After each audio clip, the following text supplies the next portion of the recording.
நான் உங்கள் டிஎன்ஏ மற்றும் பிரஸ்ன ஜோதிடர் சுப்ரஜா சுரேஷ்குமார் கோவையிலிருந்து. இன்றைக்கு நம்ம பார்க்க போகிறது ஆவணி மாத பலன்கள். நிறைய நல்ல பண்டிகைகள் இந்த மாதத்தில் வரப்போகுது. கோகுலாஷ்டமி, அடுத்ததாக விநாயகர் சதுர்த்தி அண்டு மலையாளிஸ் ரொம்ப சிறப்பாக கொண்டாடப்படுகிற ஓணம் பண்டிகை. இது எல்லாமே ரொம்ப ரொம்ப ஒரு சிறப்பான விஷயங்கள் இந்த மாதத்தில் நடக்க போகுது. அடுத்ததான் இந்த உலகத்தில் நடக்கக்கூடிய சில மாற்றங்களை பற்றி நம்ம பார்ப்போம். பொதுவாக என்ன மாதிரியான காம்பினேஷன் இருக்குது அப்படிங்கிறதையும் நம்ம பார்ப்போம். சூரியன், கேது, புதன் இவங்க எல்லாருமே காலபுருஷ தத்துவத்தின் 5ஆம் வீட்டில் சேர்க்கை பெறுகிறார்கள். இந்த காம்பினேஷன் ஆல்ரெடி கும்பத்தில் ராகு இருக்காங்க, கடக வீட்டில் குரு தனித்து நிற்கிறார், அப்புறம் மிதுன வீட்டில் செவ்வாய் தனித்து நிற்கிறாங்க, சுக்கிரன் கன்னி வீட்டில் தனித்து இருக்கிறார். அடுத்ததாக பார்த்தீங்கன்னா சனி பகவான் காலபுருஷனோட வீட்டில் 12ஆம் வீட்டில் ஆல்ரெடி இருக்கார். இத்தனை காம்பினேஷன்ஸ் போய்கிட்டு வந்துட்டுருக்கு.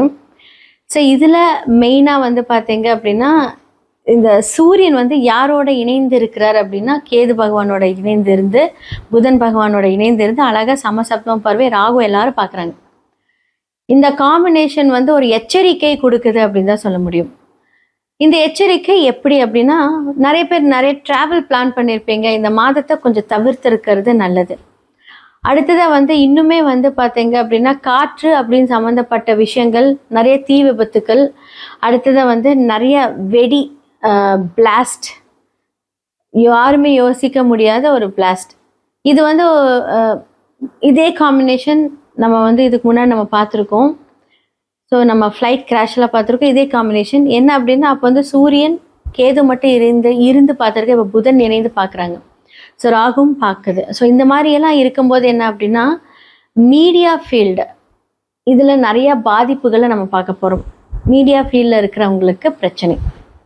அதே மாதிரி கெமிக்கல் ஃபேக்ட்ரிஸ், ட்ராவலிங் பண்ணுறவங்க இதெல்லாம் கொஞ்சம் யோசித்து நீங்கள் இந்த மாதத்தை கொஞ்சம் கடந்தீங்கன்னா ரொம்ப நல்லாயிருக்கும் அப்படின்னு தான் நான் சொல்லுவேன். இதெல்லாமே கொஞ்சம் ஜாக்கிரதையாக இருக்கக்கூடிய ஒரு காலங்கள். மேஷம்லேருந்து மீனம் வரைக்கும் இந்த ஆவணி மாத பலன்கள் எப்படி இருக்குது? ஏன்னா சூரியனோட டிரான்சிட் ஆகஸ்ட் மிட்லேருந்து செப்டம்பர் வரைக்கும் இருக்க போகுது.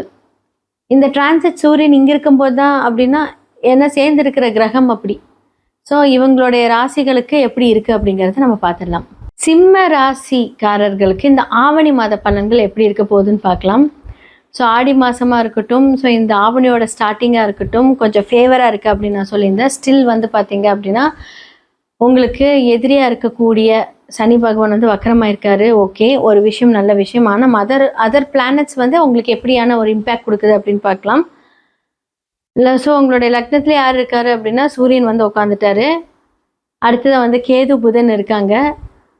நிறையா குடும்பத்துக்காக, அதே மாதிரி உங்களோட வீட்டில் உங்களுடைய சகோதரர்களுக்காக ஏதாவது ஒரு விஷயங்கள், உங்களோட மாமனாராக இருக்கட்டும், ஏதோ ஒரு புது புது மாற்றங்கள் விஷயங்கள் உங்களோட வாழ்க்கையில் இந்த மாதத்தில் நடக்கும். நிறைய விஷயங்கள் உங்களுடைய மனைவிக்காக இருக்கட்டும், உங்களோட பார்ட்னர்ஸ்க்காக இருக்கட்டும் ஹெல்த் இஷ்யூஸ் இருக்கும். அதெல்லாம் இப்போ கொஞ்சம் சரியாக இருக்கும். ஓகே, இன்னும் கொஞ்சம் ரியலைஸ் ஆகிட்டு வருது, ரொம்ப நல்லா இருக்குது அப்படின்னு சொல்லுவாங்க. செவ்வாய் பார்த்தீங்க அப்படின்னா உங்களுடைய 11ஆம் வீட்டில் பகையோட வீட்டில் இருக்காரு. மூத்த சகோதரர்களுக்கு நீங்கள் என்னதான் செய்தாலுமே தொழில் அப்படி இல்லாட்டி பார்த்தீங்க அப்படின்னா சொத்து சம்மந்தப்பட்ட விஷயத்தில் இந்த டைம் பிரச்சனை ஸ்டார்ட் ஆகிருக்கும். நிறைய பேர் குலதெய்வ வழிபாடுகள் போகலான்னு சொல்வீங்க. கேது அந்த இடத்துல இருந்துட்டு நிறைய தடைகளை கொடுப்பார். செவ்வாய் 11ஆம் வீட்டில் பகை வீட்டில் இருக்குது. பொதுவாக செவ்வாய் அப்படிங்கிறது பார்த்தீங்க அப்படின்னா உங்களுக்கு ஒரு பூமிக்காரகன். இட சம்மந்தப்பட்ட ஒரு பிரச்சனைகள் இருக்கும்.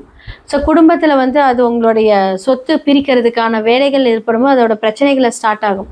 உங்களுடைய ஒர்க் மேனேஜ்மெண்ட் சைடில் உங்களோட ஹையர் அஃபீஷியல்ஸ் மூலியமாக சில பல தடைகள், உங்களோட ப்ரொமோஷன்ஸ்க்கு நீங்கள் போகிறீங்கன்னா அதற்கான தடைகளை இந்த காலகட்டத்தில் சந்திப்பீங்க. பண வரவுகள் வரும், அதெல்லாம் எந்த பிரச்சனையும் கிடையாது. நல்ல சம்பளம், நல்ல ஒர்க்கு, நீங்கள் ஒர்க் பண்ணுறதுக்கு உண்டான எல்லாமே வரும். சமுதாய ரீதியான ஒரு விஷயங்கள் வக்கரமாக இருந்தாலும் அது நல்லா இருக்குது. 8க்குரியவர் 9க்குரியவராக இருக்கட்டும். அந்த ஒரு விஷயத்தில் எந்த ஒரு கவலையும் கிடையாது. ஆனால் வழிகாட்டுதல் அப்படின்னு சொல்லக்கூடிய குரு உங்களுக்கு 12ஆம் இடத்துல, அது சந்திரனோட வீட்டில் மறைந்து இருக்கிறார். மறைந்து உச்சம் பெற்று இருக்கிறார். உச்சம் பெற்ற கிரகம் மறைந்தாலும் அது ஒரு நீச்சத்தன்மையை தரும். அப்போது யாராவது உங்களை கைட் பண்ணுறாங்க அப்படின்னா தயவு செஞ்சு கேட்டுக்கோங்க. அதை வந்து கன்ஃபார்ம் பண்ணாதீங்க. அவசரப்பட்டு எந்த முடிவும் இந்த காலகட்டத்தில் எடுக்காதீங்க. சொல்லுவாங்க, நீ வா, வெளியே வா, ஒரு பிஸ்னஸா வா, பார்த்துக்கலாம், நீ சின்னதாக இன்வெஸ்ட்மெண்ட் போட, இருக்கிற வேலையை விட்டுரு, நான் பார்த்துக்கிறேன் அப்படின்னு ஏதாவது ஒரு கன்வின்ஸ் பண்ணி உங்களை கூப்பிட்றாங்க. நான் சொல்கிறது ஒரு எக்ஸாம்பிள் தான். இதை நீங்கள் எப்படி வேணாலும் உங்களோட லைஃப் என்ன வருதோ அதை அப்ளை பண்ணிக்கோங்க. நீங்கள் ஒரு வேலையை விட்டு நீங்கள் வெளியே வந்து அவங்கள நம்பி வரும்போது அவங்க என்ன பண்ணுவாங்க அப்படின்னா உங்களுடைய நம்பிக்கையும் கெடுத்து விட்டுருவாங்க. உங்கள் கையில் இந்த காசையும் வாங்கி உங்களை ஏமாற்றிடுவாங்க. ஏன்னா அந்த மாதிரியான ஒரு ட்ரபிள் ஃபேஸிங் டைம் தான் அது. ஆல்ரெடி வந்து அஷ்டம சனி பார்வையில் இருக்கீங்க நீங்கள். அவர் வக்கரமாக இருந்தாலும் அவர் வந்து இப்போ நல்லது பண்ணிகிட்ருக்காரு. ஏதோ ஒரு வகையில் உங்களுக்கு வந்து ஒரு வருமானத்தை கொடுப்பார். ஒரு ப்ரெஷர் டென்ஷன்லேருந்து ஓகே இப்போதைக்கு பரவாயில்ல அப்படின்னு சொல்கிற அளவுக்கு வந்து ஒரு விஷயத்தை கொடுப்பார். அப்போ மாமனார் மூலியமாக ஒரு பிரச்சனை, அதாவது உங்களோட சுய ஜாதகத்தில் அது வேறு மாதிரி இருந்தால் அது வேறு மாதிரி ஒர்க் பண்ணும். இப்போ வந்து செவ்வாய் அப்படிங்கிறது 11ஆம் வீட்டில் உட்காந்துட்ருக்காரு. ஸோ மாமனார் சார்ந்த ஏதாவது ஒரு குடைச்சல் பிரச்சனை, இல்லை வந்து பார்த்தீங்க அப்படின்னா அப்பாவோட அப்பா ஏதாவது ஒரு சொத்து தகராறு இந்த காலகட்டத்தில் நடக்கும். ஸோ புதன் லக்னத்தில் இருக்கும்போது நீங்கள் வந்து என்ன பண்ணுவீங்க அப்படின்னா பிளான் பண்ணுவீங்க. ஓகே, இந்த முன்னாடி இந்த பிரச்சனை வருங்கிறது யூகித்து அதற்குண்டான சொல்யூஷன் எடுப்பீங்க. இதே தான் வந்து ஸ்டடீஸ். புதுசாக மாணவர்கள் நீங்கள் படிக்கிறீங்க அப்படின்னா சில ஸ்ட்ரகிள்ஸ் அப்டக்கல்ஸ் இருக்கும், ஆனால் சூப்பராக படிச்சிருவீங்க.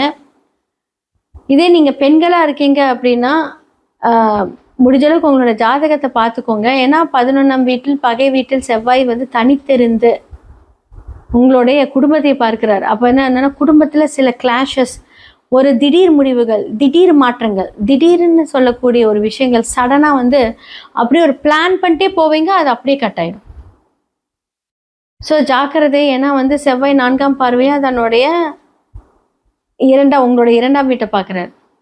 அப்போ வருமானம் யோசிச்சுட்டு இருக்கீங்க, யார்கிட்ட கொடுத்த காசு வரணும்னு நினச்சிங்கன்னா அதில் ஒரு தடையை கொடுப்பாரு செவ்வாய்.